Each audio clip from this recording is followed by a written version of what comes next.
Oh, hey there. Welcome back to another episode. We got some new parts. Well, we need to get them from the junkyard. So they're not all that new, but new to me. And we also need to clean them. But let's go ahead and get to the junkyard. So here is an 01 Astro van from the pick and pull. It looks completely disgusting. I mean, moldy. It's just gross. Especially that. That's the most gross thing inside this van. But my van was a whole lot dirtier than this van when I first got it. So I'm okay with this. How'd I look, man? Nice. You look funny, but I mean, it's cool. Yeah, you got a GoPro on your head. Oh shit, there's a wasp behind your head. You know what? I think we should be able to get the headliner. It actually doesn't look that bad. Keep these bolts here. I am. How do you want to detach the light system? You should be able to pull that wire all the way through, and there's a plug at the end of it. Pull it away. Yeah. Nice. Yeah. So there are 4 bolts to move these visors, plus that plug. Well, now I'm gonna have to undo a lot of screws, like this one. You gotta remove this. Oh, this guy? Yeah, and there's gonna be 2 bolts in it.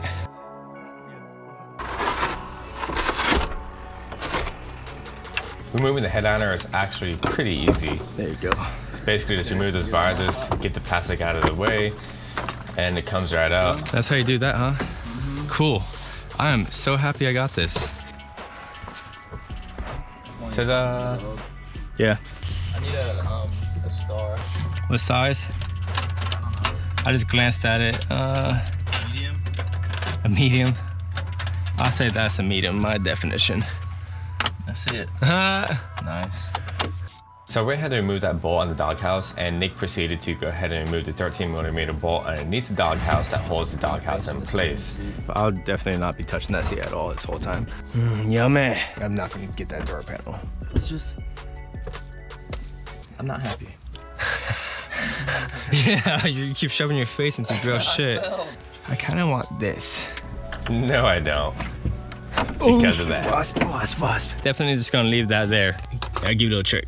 You go like this, then you twist it, and you get farther in there. And then go, and then twist it, and you can get farther in there. I'm sure this hood would have been a whole lot cheaper than the one I bought. Nice. So this bolt on the left side of the doghouse was rusted stuck. It was impossible to remove. So we did what any logical human being would do, and we tore it out.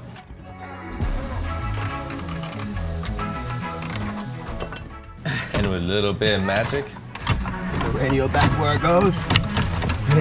somebody want that. It pops right out. And this leads us back home. Here's Tara. Here's the headliner. Here's the visors. The doghouse, which is gross. The overhead console, windshield wipers, and a windshield wiper arm. So I went ahead and installed that windshield wiper arm because it definitely needs it, especially for the camping trip the weekend coming up, because it was definitely raining. And they just literally pop out and pop back in place. Now it's time to go ahead and grind out that rusted bolt on the doghouse. Of course, wear protective gear.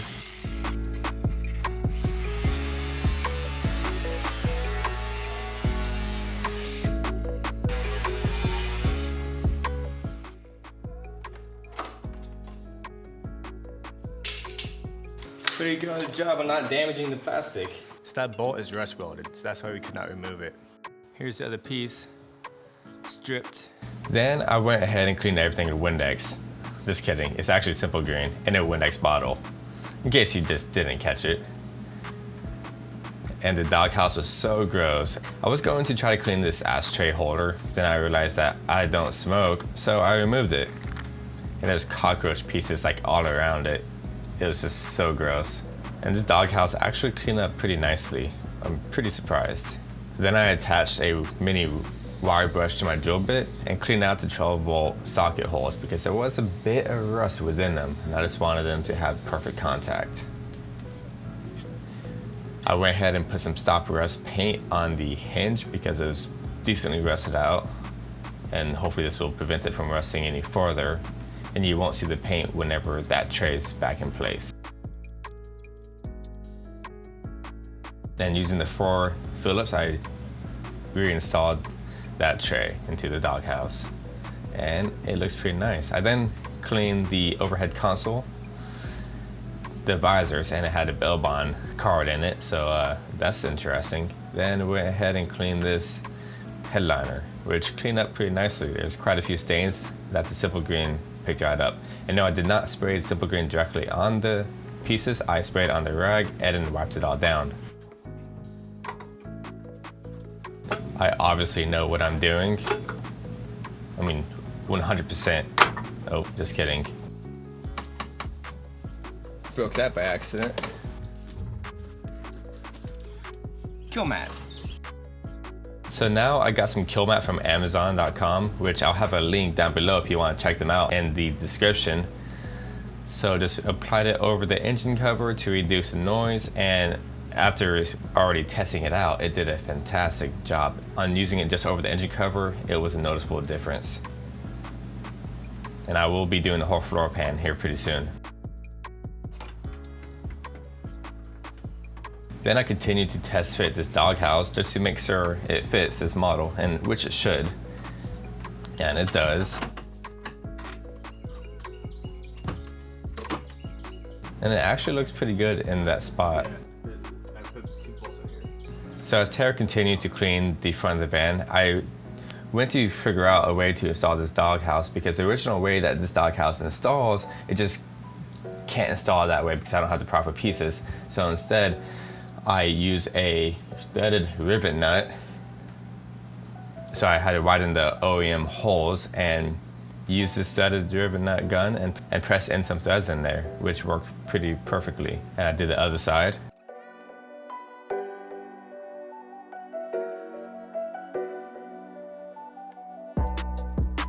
Check out my rivet nut gun. Pretty cool, huh?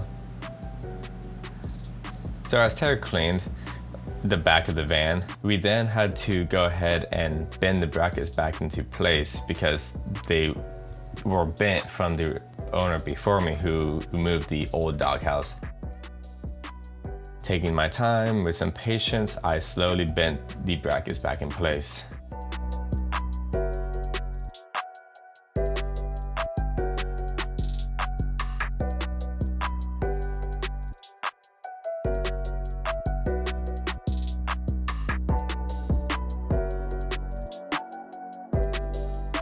And this left side was actually bent pretty bad, and it was hard to bend it back, but I ended up getting it. And now it looks OEM-ish, OEM enough. Close enough to be OEM. It's not OEM, but I can say it is. Now since we got that done, I'm gonna sound deaden out of this, then add the headliner to it. So let's go ahead and do that. It's now time to test fit the headliner just to make sure it fits, and it fits. So I then proceeded to install the kill mat, which fits perfectly.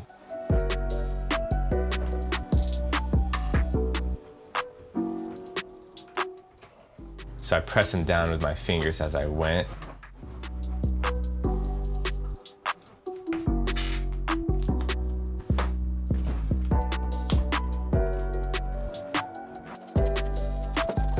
And wedge this headliner between the A-pillar plastics.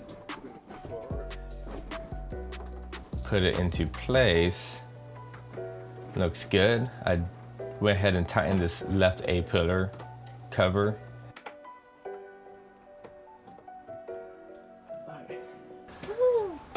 And then I went and installed the visors, because the visors are what really places this headliner in place, if that makes any sense.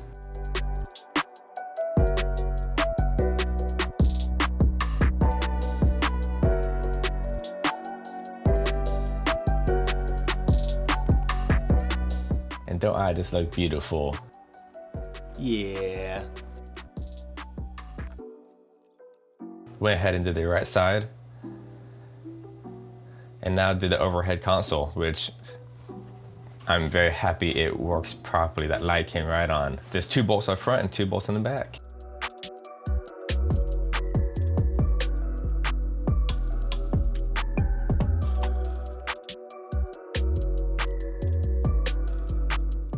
And Tara cleaned some more stuff, which is nice. And now we are finally done installing some of the interior. And perhaps it's time to go camping. We actually got a lot done in that small time frame, installing all the parts from the junkyard, and it ultimately looks pretty good. The studio was cleaning the back the entire time, and the van is coming together pretty well. Pretty excited about that. So we got the doghouse installed. I'm not sure what's going on here. I know visually it's ugly, but it's not bothering me too much. Installed these plastic A-pillar covers, the headliner, the visor, and the center console thing. Not sure what that's called. It looks somewhat finished. We need that door panel, and we need that door panel. And I'm not sure how we are going to get them. Maybe I'll make them, not sure. We'll see. And we are actually, hopefully, about to go take it camping. So let's see how that goes. This is Chris AutoMotivate. Always appreciate and respect one another. I'll see you next time.